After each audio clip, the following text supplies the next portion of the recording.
He was just a teenager walking home, no hoodie pulled up, no music blasting, no trouble in sight. Yet flashing lights cut through the quiet night, and men claiming to be authorities closed in on him. No badge, no real power, just anger, control, and the color of his skin as their excuse. Within minutes, his freedom was gone, and his family's world spun into chaos. But what they didn't know was that this boy's mother carried a power none of them expected. How far would she go to expose the truth and make them pay? It was the kind of evening that carried no warning. The sun had already dipped below the horizon, leaving behind streaks of orange and violet that melted into the darkening sky. For most families in the neighborhood, it was dinner time, clinking silverware, murmured conversation, the glow of televisions lighting up living rooms. For Jordan Williams, a 16-year-old high school sophomore, it was just another walk home from basketball practice. He had taken this route 100 times before. Same cracked sidewalks, same familiar trees,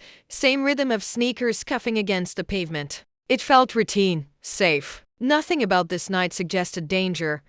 Jordan wasn't the type of kid people worried about. He was polite, soft-spoken, the kind of teenager who teachers described as respectful. His grades were solid. His love for the game of basketball evident every time he picked up the ball, and his world revolved around school, his team, and the close-knit bond he shared with his mom. His mother, Danielle Williams, was more than just a parent. She was a fighter literally and figuratively. By day, she worked as a respected district attorney, someone who knew the law inside and out. By night, she was the steady force at home, raising Jordan with values of discipline, respect, and the unwavering belief that he could carve a bright future for himself. In their quiet suburban neighborhood, Jordan had always felt a sense of belonging. He knew the neighbors, waved at the mailman, even helped Mrs. Ruiz carry groceries up her porch steps. To him, this wasn't just a place to live, it was home. Yet beneath that surface of comfort, his mother often reminded him of a truth he couldn't ignore. Not everyone would see him as the good kid he was. To some, his height, his build, and most of all, his skin color would paint a very different picture. Still, Jordan didn't let those warnings weigh on him. He believed in the good of people. He believed that if he kept his head down, respected the rules, and focused on his goals, the world would treat him fairly. And most nights, walking home from practice, that belief seemed true enough.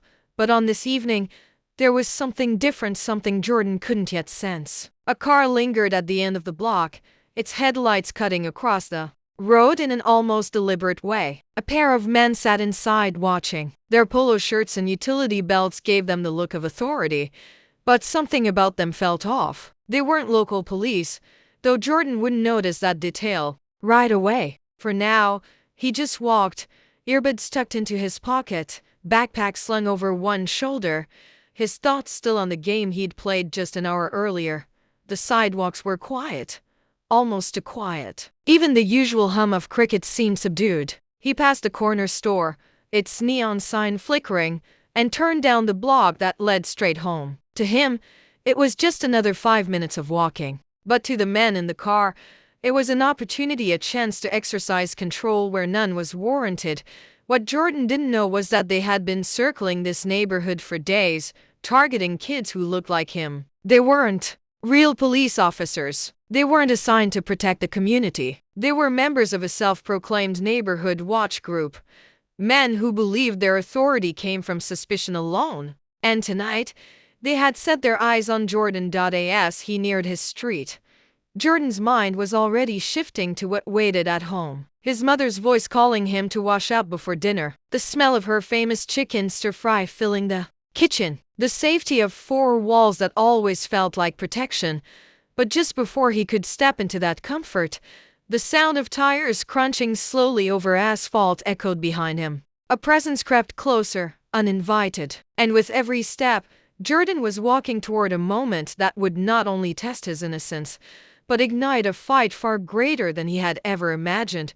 Jordan adjusted the strap of his backpack as the sound of rolling tires crept closer behind him. At first, he told himself not to worry. Maybe it was just a car passing through. Maybe the driver was lost. But then the headlights didn't fade. They stayed fixed on him, crawling at the same pace he walked, casting his shadow long across the cracked pavement. His stomach tightened. Something wasn't right. The vehicle eased up beside him, and through the open window, two men stared. Their polo shirts had stitched-on badges, the kind you could order online. A patch that read HOA security clung to the fabric, but their tone, their presence, it didn't feel like security. It felt like control. "Where you headed, son?" One of them called, his voice sharp, too forceful for a casual question. Jordan hesitated. He didn't know them an answer. This was his neighborhood, his street. But before he could respond, the second man opened the passenger door and stepped out. Heavy boots struck the pavement, deliberate and intimidating. "We've had reports of suspicious activity," he said flatly, his eyes narrowing on Jordan as though his very existence in that space was a crime. Jordan's heart pounded. He wasn't carrying anything except his backpack, still sweaty from basketball practice. No stolen goods, no weapons, nothing but his uniform and homework. Yet, in their eyes, he wasn't a kid walking home. He was a suspect. He took a cautious step back. "I live here," he managed, voice low. But his explanation didn't matter. The taller man pulled out zip ties from his belt, the kind used in place of handcuffs. "We'll see about that," he muttered.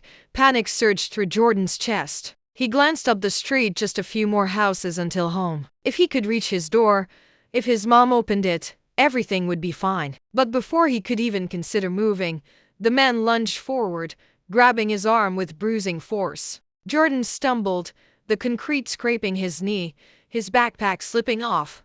"Stop resisting," the man barked, though Jordan hadn't fought back. It was a script, a justification for what they were already set on doing. The other man got out of the car, blocking the sidewalk. Neighbors' blinds fluttered. A porch light flicked on. People were watching, but no one stepped outside. To them, it looked like an arrest, official, lawful. And Jordan, pinned under the grip of two self-proclaimed enforcers, had no way to prove otherwise.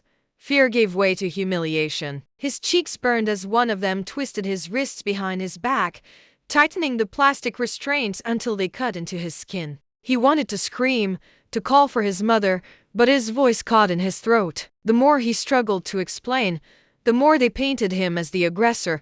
They shoved him toward their vehicle. The back door swung open, dark and suffocating. Jordan's mind raced. What would happen if they took him? Where would they go? These weren't police. They had no right. Yet here he was, powerless, trapped in their grip. As he was forced into the back seat, he caught sight of his house just down the block. The porch light was on, a sign his mom was home. Hope flickered for a second. Maybe she would come outside.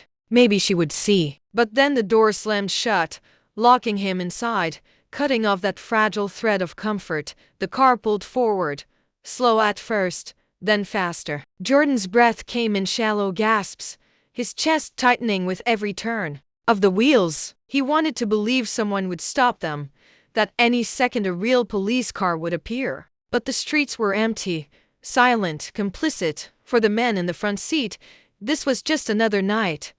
Another lesson to teach a teenager who had committed no crime but walking while black. For Jordan, it was a nightmare unraveling in real time, one he couldn't wake up from. And just as the car rounded the corner, leaving the safety of his street behind, he realized no one even knew he was gone.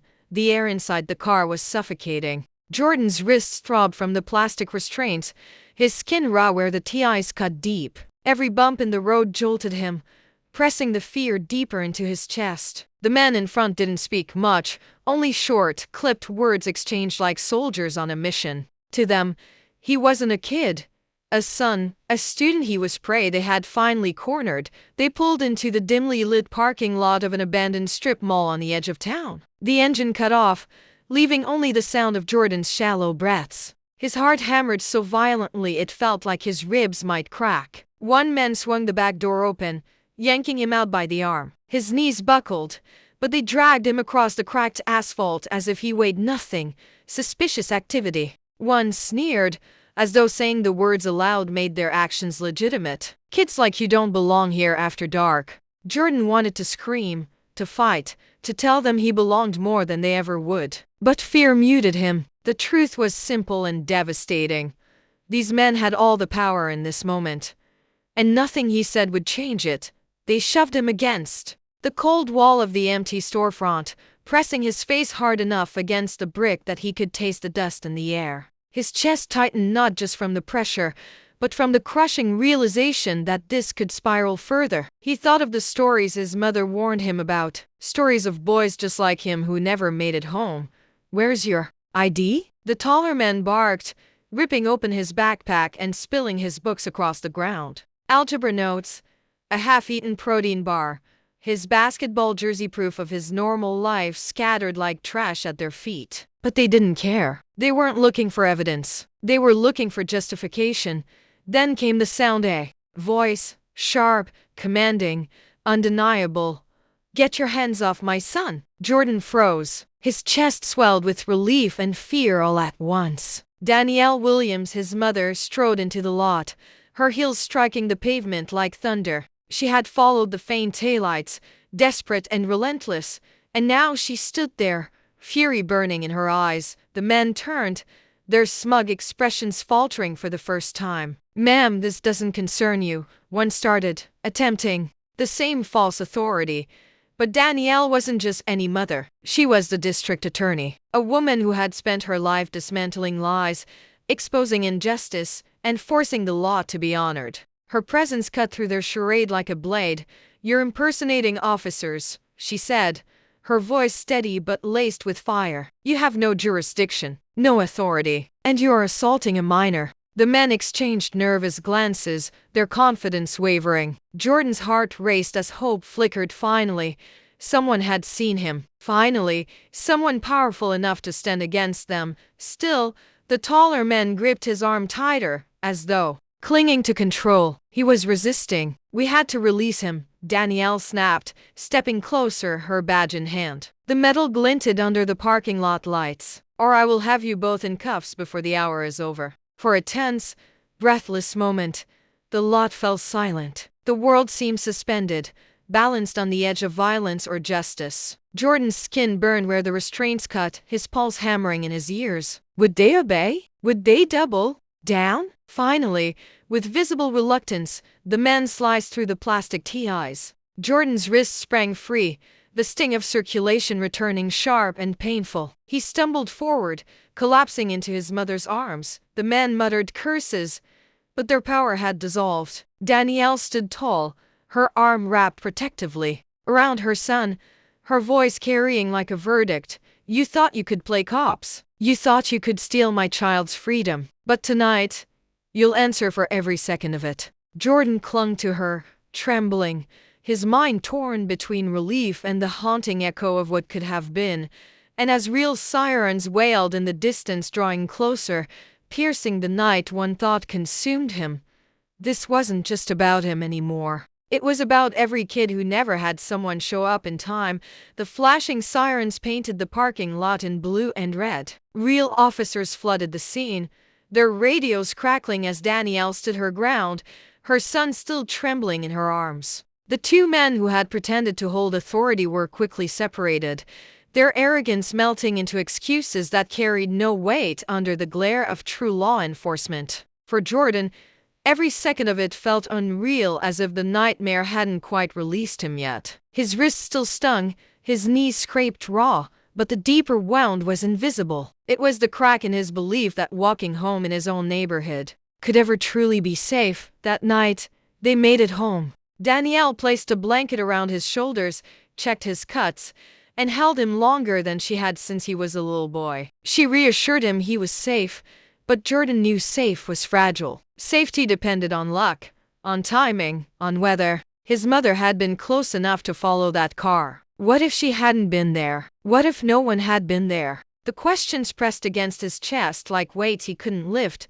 The following days brought headlines, outrage, and debate. The two men were arrested for impersonating officers, unlawful detainment, and assault. Neighbors who had watched silently now spoke loudly, shocked at what had unfolded on their quiet street. But the truth Jordan couldn't shake was that silence had been their first response. When the moment mattered most, the blinds had closed. For Danielle, the courtroom became her battleground. She fought not only for her son but for the countless others whose stories never reached the light of day. She refused to let this be dismissed as a misunderstanding, as overzealous neighborhood watch. She framed it for what it was: racial profiling, an abuse of power, a reflection of a disease running through communities everywhere.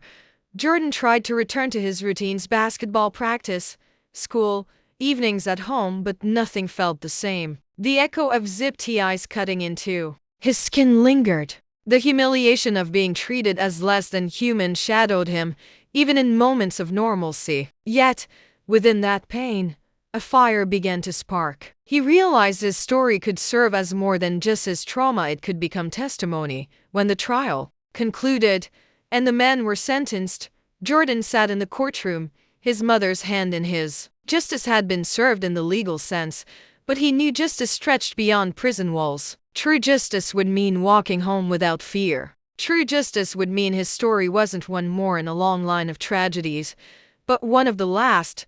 The impact rippled outward. Schools in the district began new discussions on racial bias. Community meetings shifted from denial to action. Conversations that were once hushed and uncomfortable now demanded attention. Jordan saw his story become larger than himself, and, though the weight was heavy, it gave him purpose. But still, when he walked home alone, every crunch of tires, every flicker of headlights behind him made his heart skip. Trauma doesn't vanish. It lingers, teaching lessons no child should ever have to learn, and that is the truth of this story. Jordan survived, but not unchanged. His life was altered by men who believed his skin made him suspicious, who believed authority could be faked and weaponized without consequence. He survived because his mother had power, because luck aligned that night. But how many others never get that chance? How many voices are silenced before they're even heard? Jordan's story is not rare. It is not isolated. It is a mirror, reflecting a reality too many refuse to face. The question isn't whether this could happen again. The question is, how many more times will it happen before we, as a society, decide enough is enough?